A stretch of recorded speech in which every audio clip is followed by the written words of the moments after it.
Frank Abagnale Jr. had a messy start. His parents, Frank Sr. and Paulette, got divorced when he was young. It wasn't a quiet split, it was loud and painful. This happened when Frank was just 16. He lived in Bronxville, New York. Before the divorce, his family life seemed pretty good on the surface. His dad was a successful businessman. He owned a stationery store. His mom was a beautiful French woman. She met Frank Sr. during World War II. They had 4 children. Frank Jr. was the third.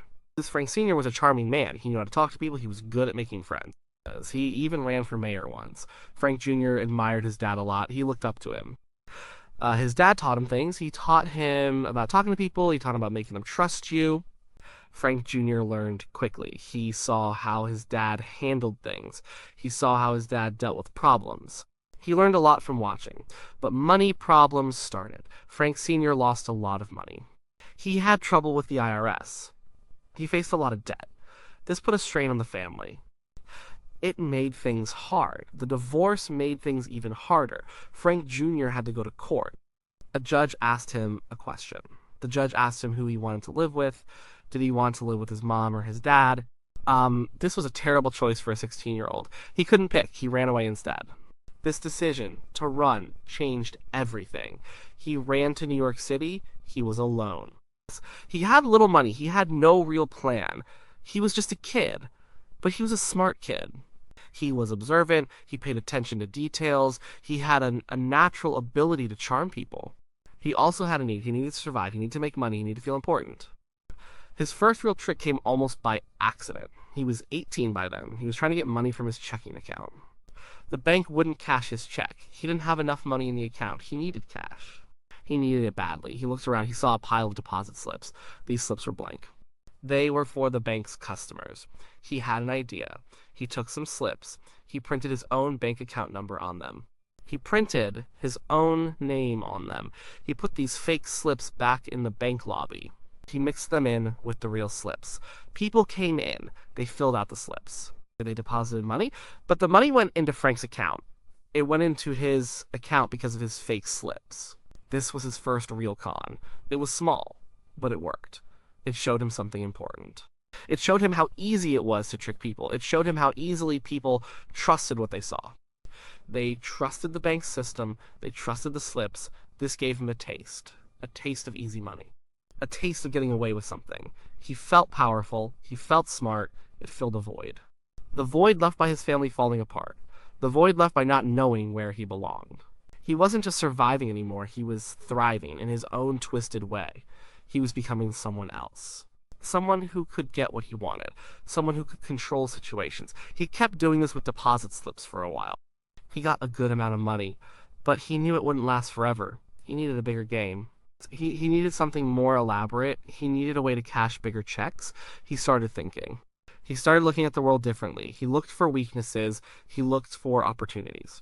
He looked for ways to pretend. He remembered his dad's lessons. His dad was good at appearance. He was good at making people believe. Frank Jr. took this to heart. He started dressing well. He bought nice suits. He carried himself with confidence. He acted like he belonged. He acted like he was important. People treated him differently. They listened to him. They trusted him more easily. This was a key part of his future success. He understood that perception was everything. If you looked the part, people believed you were the part. He was still young, very young. But he had a knack for it. He had a natural talent for deception. It wasn't just about lying. It was about creating a whole persona, a whole backstory. He was building his new identity piece by piece. He was making himself up as he went along, and he was doing it with an incredible amount of conviction. He believed in his own lies, or at least he acted like he did, and that made all the difference. He was ready for bigger things. He was ready to become someone else entirely, and he was about to do it in a very public way. The lessons from his broken home were clear. He didn't want to be powerless. He didn't want to be poor.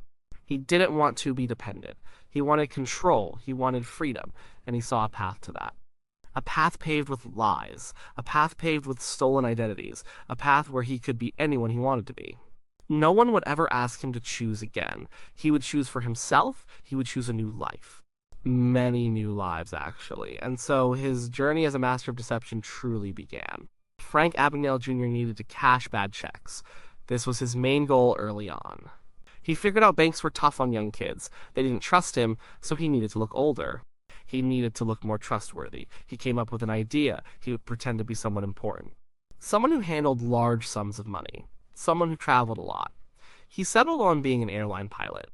This was a bold choice. He was just a teenager, but he knew how pilots looked. He saw them at the airport. They had uniforms, they had confidence. He decided this was his ticket. He called Pan Am Airlines. He told them he was a pilot. He said he lost his uniform. He needed a new one. He used a fake name, of course. He found out where they got their uniforms. He got one made. It cost him a lot of money, but it was worth it. Once he had the uniform, everything changed. He walked into banks. He wore the pilot's uniform. People treated him with respect. They saw the uniform. They saw the airline ID. He looked legitimate. He had a steady job, they thought. Good job. So they would cash his checks. They would believe his stories. He could cash payroll checks. He could cash other checks, and he got away with it. He also figured out a way to fly for free. He would walk up to the gate. He would flash his fake Pan Am ID. He would say he was a deadheading pilot. That means a pilot flying as a passenger to another airport for a flight assignment. Airlines usually have space for these pilots. They don't pay for the seat. Frank just walked on. He sat in first class. He got free meals. He got free drinks. He went all over the country, even all over the world. This made his life even easier. He could move around quickly. He could escape if he needed to. He learned a lot during this time. He learned how to act the part. He learned how to talk to people. He picked up pilot jargon. He learned about flights and routes. He listened to real pilots. He watched their mannerisms. He became very good at blending in. No one suspected him. He was just a young, confident pilot. He seemed like any other pilot. But his checks were still bad. He had to keep moving. He couldn't stay in one city for too long. And banks would eventually figure out the checks were fake or that he didn't have enough money. He always stayed one step ahead. He cashed checks in one city, then he flew to another. He created a trail of bad checks. It stretched across the country and beyond. His methods were simple but effective. He often used the float. This is the time it takes for a check to clear. He would deposit a check in one bank. Then he'd withdraw money from it at another branch or ATM, before the bank realized the check was no good. This gave him a few days, sometimes a week, enough time to get money and move on. He got very good at exploiting these time delays. He wasn't just taking money, he was also learning about systems. He learned how banks worked, he learned how airports worked, he learned how people worked. He learned what made them trust, he learned what made them look away, he learned how to exploit gaps. It's gaps in security, gaps in procedures, gaps in human attention. He developed a routine. He would arrive in a city, he would check into a nice hotel, he would use his pilot persona, he would go to banks, he would cash checks, he would enjoy the good life, fine dining, nice clothes. He spent money as fast as he made it. He loved the thrill, he loved the attention. He loved the freedom. He had a close call once. He was in New Orleans. An FBI agent, Carl Hanratty, was starting to track him. Frank didn't know Hanratty's name yet, but he knew someone was on his trail. He felt the heat getting closer. He had to be smarter. He had to be even more careful. He had to disappear and reappear somewhere else. This constant moving was exhausting, but it also fed his ego. He was playing a game, a very dangerous game, and he was winning. He was beating the system. He was outsmarting everyone. This made him feel powerful. It made him feel like he was finally in control of his life, something he hadn't felt since his parents' divorce. He spent about 2 years pretending to be a pilot. He flew over 1 million miles. He visited all 50 states. He traveled to 26 foreign countries. All for free, all while cashing fake checks. He passed millions of dollars in bad checks. This was a huge operation for one kid. He wasn't working with anyone. It was all him, his brain, his charm, his nerve. But he also knew it couldn't last forever. The pilot uniform was great, but it had its limits. He couldn't keep doing the same thing. People were starting to connect the dots. The authorities were getting closer. He needed a new identity, a new game, something that would give him even more credibility, even more power. He needed to become someone else entirely, someone even more trusted, someone even more respected. He was ready for his next big act. He was becoming a master of disguise. Not just physical disguise, but psychological disguise. He could project whatever image he needed. And people would buy it. They would believe it because he believed it enough for them. And this was the foundation for all his future cons. He was no longer just a kid. He was a professional imposter, and he was about to prove it in even more audacious ways. He was always thinking of the next move, always planning the next escape, always looking for the next opportunity to be someone new. Frank Abagnale Jr. knew he couldn't be a pilot forever. The heat was on. He had to change his game. He decided to aim even higher. He wanted to be someone really respected, someone people would never question. His next big role was a doctor. He ended up in Georgia. He forged medical school transcripts. He used a fake name, Dr. Frank Williams. He got a job as a supervisory resident in a hospital. This was not a small job. This was a real hospital. He was in charge of interns. He worked the night shift in the emergency room. This sounds crazy. And it was. He had no medical training. No medical knowledge at all. How did he do it? He said he was there for administrative purposes. He told the interns he was just overseeing things. He made them handle the medical issues. He was good at delegating. He let others do the actual doctoring. He learned by watching. He read medical journals. He learned medical terms. He picked up things fast. He was very observant. But it was terrifying for him.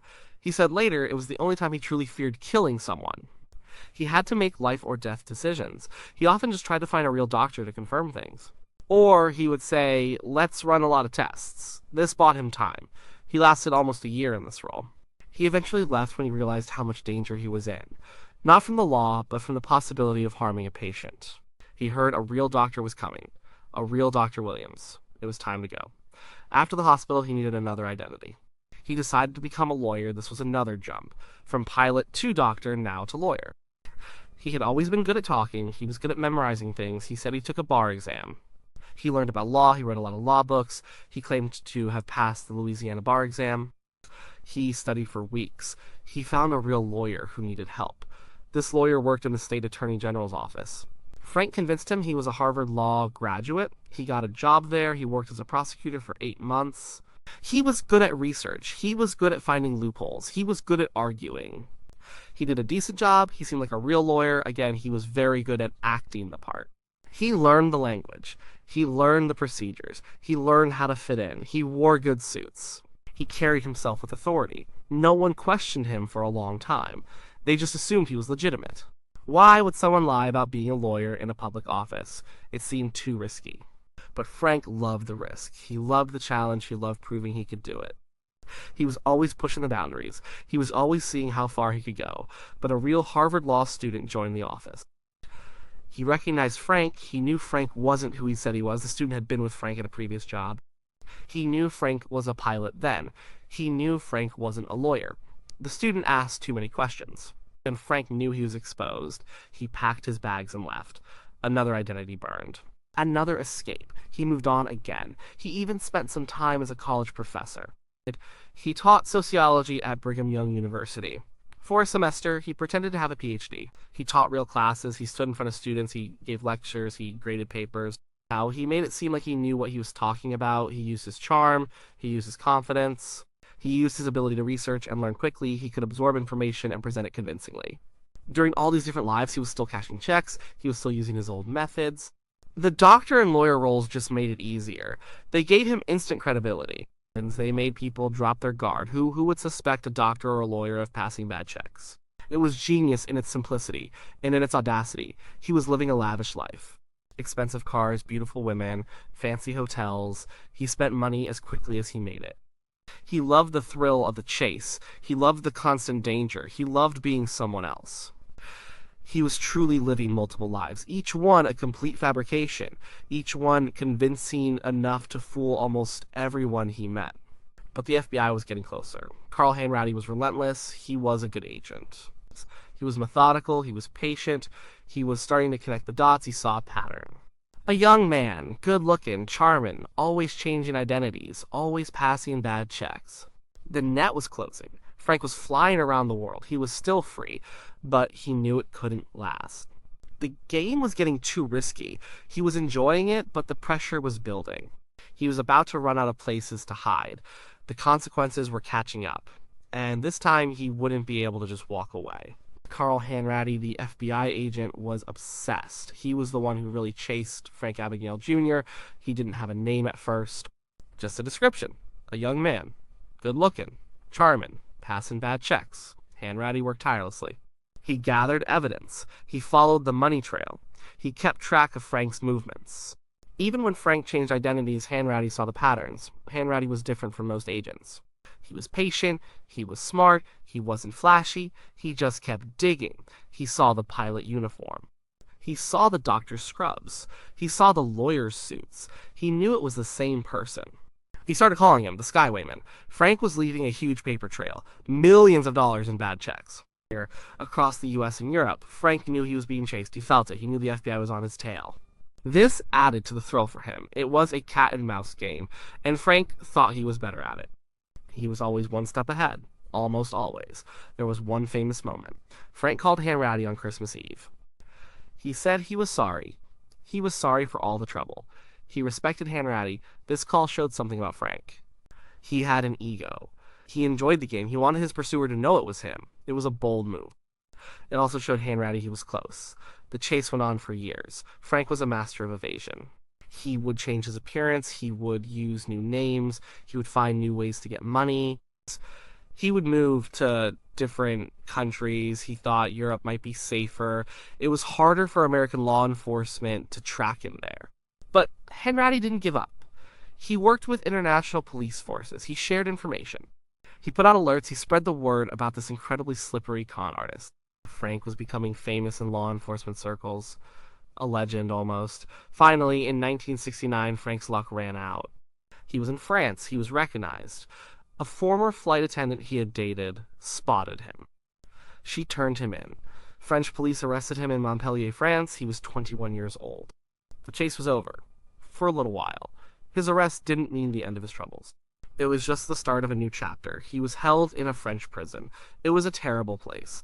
He said it was like something from a movie.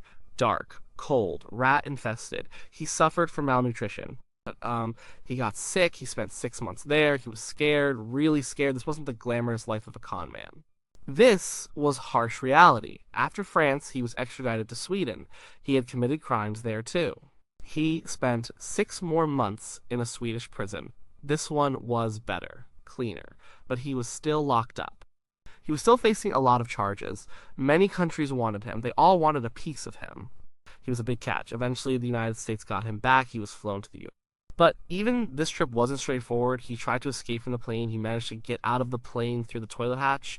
He climbed onto the tarmac. He ran across the runway. He tried to hide. He was caught quickly. They put him back on the plane. He was taken to New York. Then, another escape. This one was even more famous. While in federal custody in Atlanta, Georgia, he managed to trick guards. He convinced them he was an undercover prison inspector. He said he needed to check the prison security. He got a new suit. He even got a business card. He walked right out the front gate. No one stopped him. He was that good. He was that convincing. He was free for a few weeks. He traveled around. He thought about going to Brazil. But the FBI caught up to him again, this time in New York City. He was arrested for the last time. He knew it was truly over now. No more running, no more pretending. The game was finally done. He was sent to prison, federal prison. He was convicted of multiple counts of forgery and fraud. He faced a long sentence, 12 years. It was a heavy price for his years of freedom and deception. The reality of his actions finally hit him hard. No more glamour, no more thrills. Just walls, just time. And the realization that his extraordinary abilities had led him to an ordinary cell. He had outsmarted a lot of people, but in the end the system and Carl Hanratty had won. Frank Abagnale Jr. served his time. He spent about 5 years in prison, not the full 12 years he was sentenced to. The government made him an offer. They saw his unique skills. They saw how good he was at understanding fraud. They wanted to use his knowledge. So, in 1974, he was released early. He had a condition. He had to work for the FBI. He had to help them catch other con artists. He had to show them how people commit fraud. He had to teach them how to prevent it. This was a turning point for him. From being the most wanted con man, he became an expert for the good guys. At first, it was strange. He was working with the very people who had chased him. He was working with Carl Hanratty. This was the agent who had spent years tracking him. It was an unusual partnership, but it worked. Frank knew things no one else did. He knew the tricks. He knew the loopholes. He knew how to think like a criminal. He started helping the FBI. He lectured at the FBI Academy. He taught agents about check fraud, about forgery, about embezzlement. He showed them how to spot fake documents, how to understand the psychology of a con artist. He became very valuable to them. He helped design fraud prevention systems. He helped make banks safer. He helped make businesses safer. After a few years with the FBI, he wanted to do more. He wanted to make an honest living. He started his own company. It was called Abagnale Associates. His company advised businesses on how to protect themselves from fraud. He worked with banks, airlines, hotels, all the places he had once fooled. He made a name for himself again, but this time it was for helping, not for cheating. He became a successful businessman. He made a good living. He was respected. He was no longer running. He was no longer hiding. He was using his skills for good. He was traveling the world again. But now he was invited. He was paid to speak. He was paid to help. He also started a family. He got married. He had 3 sons. He became a father. He wanted to be a good example for his children. He wanted them to grow up in an honest home. He often spoke about his past. He didn't glorify it. He talked about the mistakes he made. He talked about the consequences. He wanted people to learn from his story. His life story became famous. The book Catch Me If You Can was written about him. Then the movie came out in 2002. Steven Spielberg directed it. Leonardo DiCaprio played Frank. Tom Hanks played Carl Hanratty. The movie made his story even more well-known. It showed his extraordinary life of crime and his transformation. The movie, like any movie, took some liberties. It dramatized parts. It compressed events. But the core of the story was true. The constant running, the multiple identities, the incredible cons, and the relentless pursuit by the FBI. Frank Abagnale Jr. is now an older man. He is a grandfather. He still works. He still consults on fraud prevention. He still speaks about his experiences. He is very clear about one thing: he regrets his past. He regrets the pain he caused. He regrets the fear he lived with. He says that the glamorous life portrayed in the movies was not the reality. The reality was fear, loneliness, constant stress. He emphasizes that crime does not pay.